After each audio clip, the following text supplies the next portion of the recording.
Saya katakan bahwa apakah Aiman berhenti karena tekanan, disuruh berhenti, dipecat dan lain sebagainya terkait dengan judi konsorsium 303. Saya jawab dengan tegas, tidak ada.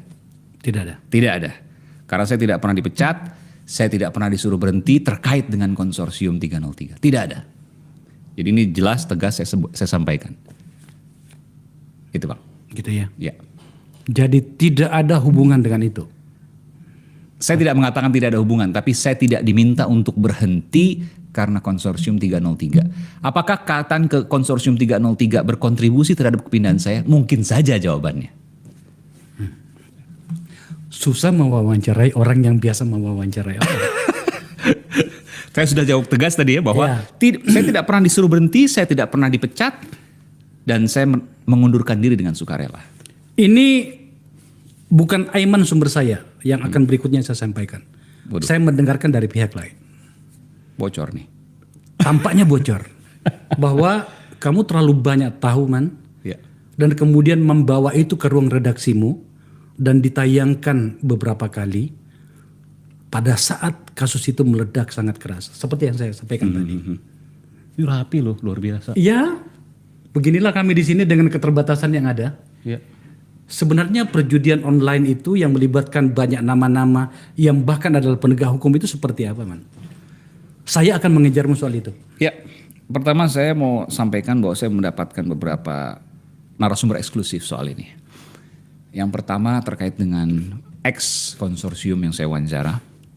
Yang kedua bekerja sama dengan Indonesia Police Watch ya. Bang STS Sugeng Teguh Santoso yang kemudian menyampaikan kepada saya secara eksklusif juga aliran dana, dugaan ya, aliran dana konsorsium kepada sejumlah oknum polisi dan bagaimana kemudian konsorsium itu bekerja. Jadi 3 hal itu yang kemudian saya kupas, tayangkan di Kompas TV meskipun tidak bisa semuanya saya tayangkan karena terkait dengan verifikasi dan lain sebagainya.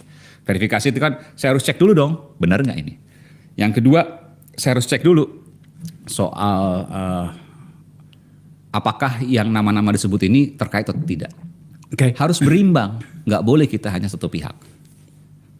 Oleh karena itu kaitan ke nama-nama misalnya oknum-oknum polisi yang disebutkan dalam dugaan laporan tadi, saya nggak sebutkan satupun namanya. Padahal ada nama di situ. Ada nama itu? Ada. Mereka sekarang masih aktif sebagai polisi maksudnya? Masih. Perwira tinggi maksudnya? Ada yang menengah, ada yang tinggi, bahkan ada yang perwira pertama. Kenapa harus kamu tutupi ketika memang ternyata datanya ada atas nama jurnalisme yang bertanggung jawab? Karena kita harus kerja dalam jurnalisme yang berimbang. Itu hanya satu fakta yang disampaikan oleh IPW misalnya. Ya, memang fakta seperti itu, tapi kan verifikasi seperti apa kita belum tahu. Contoh misalnya soal konsorsium, ex konsorsium yang saya wawancara, bisa saja kan orang yang tiba-tiba ngaku dan lain sebagainya. Nah proses verifikasi sebelum saya wawancara itu ada panjang Bang, nggak ujuk-ujuk saya dapatkan. Saya dapatkan ex konsorsium itu, ini eksklusif dia Bang, dari LPSK. Dan itu ketat betul dijaga. Saya meminta supaya ini dibongkar, supaya ini bisa terbuka. Dan saya ingin tahu, karena ini bukan sekedar melindungi dari tindak pidana. Ini bicara soal generasi. Saya mendapatkan data dari Pusat Pelaporan Analisis Transaksi Keuangan yang mengatakan langsung kepada saya, Bung Nasiruddin Kongah, bahwa pemain judi itu 10.000, 20.000 sehari, ya. Tapi nilai transaksinya 155 triliun dalam 1 tahun. Artinya apa? Mereka punya data bahkan detail lembaga intelijen keuangan negeri ini. Mayoritas pemain judi online adalah orang tidak punya menengah bawah. 10.000, 20.000 satu hari. Kalau ada 155 triliun per tahun artinya mereka jumlahnya sangat banyak, puluhan bahkan mungkin bisa ratusan juta orang.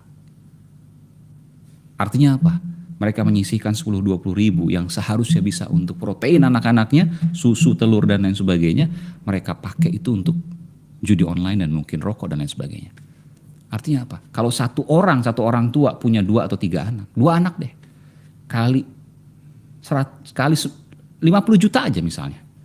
Berapa tuh? 50 juta kali 2, 100 juta anak yang dikorbankan saat ini.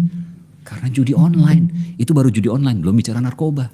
Kita akan membicarakan judi online lebih banyak pada bagian-bagian belakang diskusi kita ini, Man.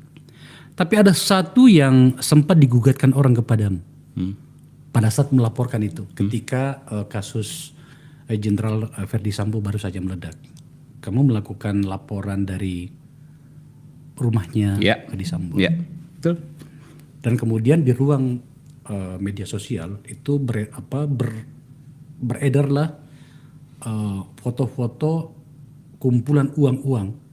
Itu bukan dari saya, bukan dari program Aiman. Iya, orang mencoba menghubungkan Iya, itu. Tetapi yang saya ingat waktu itu adalah Aiman menjelaskan dari lokasi sekitar situ, rumah itu mengatakan Ada uang. ada uang Betul. dan segala macam. Betul. Banyak yang meragukan itu dan termasuk pada beberapa produk jurnalisme teman-teman mengatakan itu tidak Hoax valid, gitu ya. hoax. Iya. Apa yang terjadi? Sebelum saya menjawab itu, saya bicara dulu bahwa Aiman selalu bekerja dalam 3 hal. Tadi Abang sudah sebutkan ya, data, fakta, logika. Oke. Soal data dan soal fakta dulu, ya fakta ini saya dapat. Data dulu, sorry, mohon maaf. Soal data ini saya bukan dapatkan dari 1 atau 2 orang, banyak, termasuk internal kepolisian. Saya tidak perlu menyebutkan sumber saya siapa. Soal fakta. Ini yang kemudian disampaikan di berbagai informasi. Coret lah, karena faktanya mungkin bisa salah.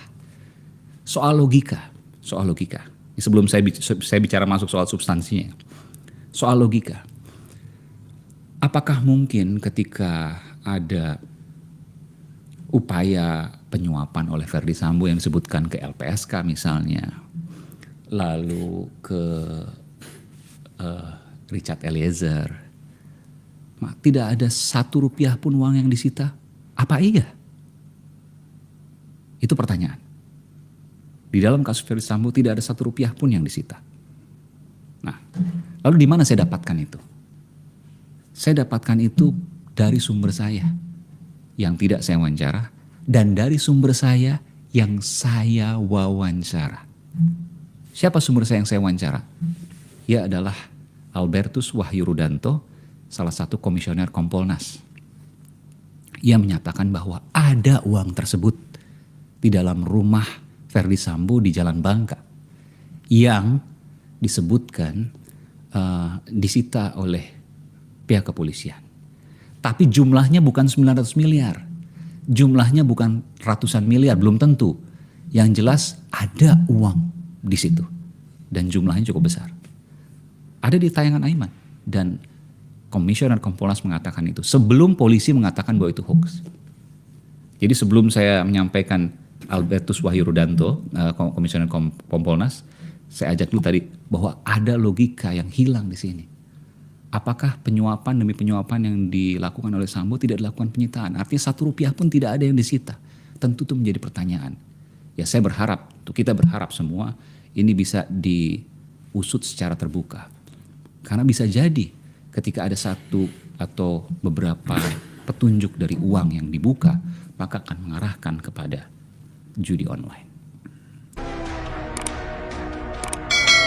Bagaimana aparat penegak hukum, tepatnya oknum, aparat penegak hukum yang harusnya memberantas seluruh kejahatan itu, tapi kemudian menjadi bagian dari situ. Itu yang orang pengen tahu, Man. Iya, Abang tahu data yang saya dapatkan. Ketika ada 155 triliun perputaran judi online. Pertanyaannya berapa sih yang didapat oleh aparat? Ini kita bicara soal hal-hal yang umum. Fee pengacara misalnya. Success fee. Abang kan pengacara juga ini. Ada kantor hukum kita. Kantor hukum. Berapa sih success fee-nya? Itu biasanya 30-40%, betul? Yeah.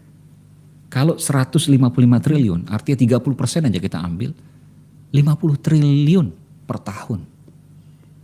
Itu yang kemudian fresh money, uang segar yang didapat oleh para oknum aparat yang bermain dan melindungi judi online itu.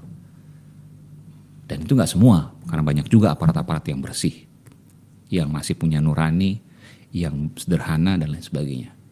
Meskipun yang terpantau kan yang oknum-oknum ini. 50 triliun luar biasa. Oh iya. Luar biasa, sangat luar biasa. 50 triliun itu anggaran, setengah anggaran, setengah anggaran kementerian. Ada yang 100 triliun ya rata-rata, ada yang puluhan triliun. Jadi anggaran kementerian dalam setahun itu ada di dana pengamanan judi online. Itu kan luar biasa. Nilainya sama. Orang tertarik nama, Man. Seperti itulah jurnalisme kita bekerja ya. Kalau hanya analogi saja tak ada nama itu, kadang-kadang orang mengatakan ini sama saja dengan yang lain.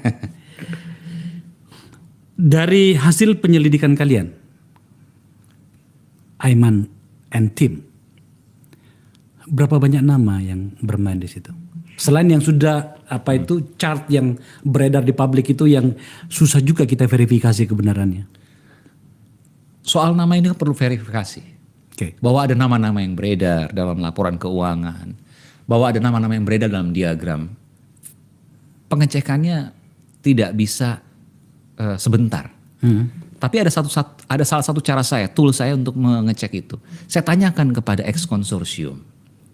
Anda pernah melihat diagram Sambo? Pernah. Ada nama-nama yang Anda kenal yang mungkin Anda pernah berinteraksi dengannya? Iya. Tanpa menyebut nama tentu ya. Apa yang dilakukan? Apakah dari pengusaha atau dari oknum polisi? Dua-duanya. Oke. Apa yang dilakukan? Yang oknum polisi bilang apa? Telepon. Loh kok bisa tahu? Ya kan mereka punya kontak dari teman ke teman.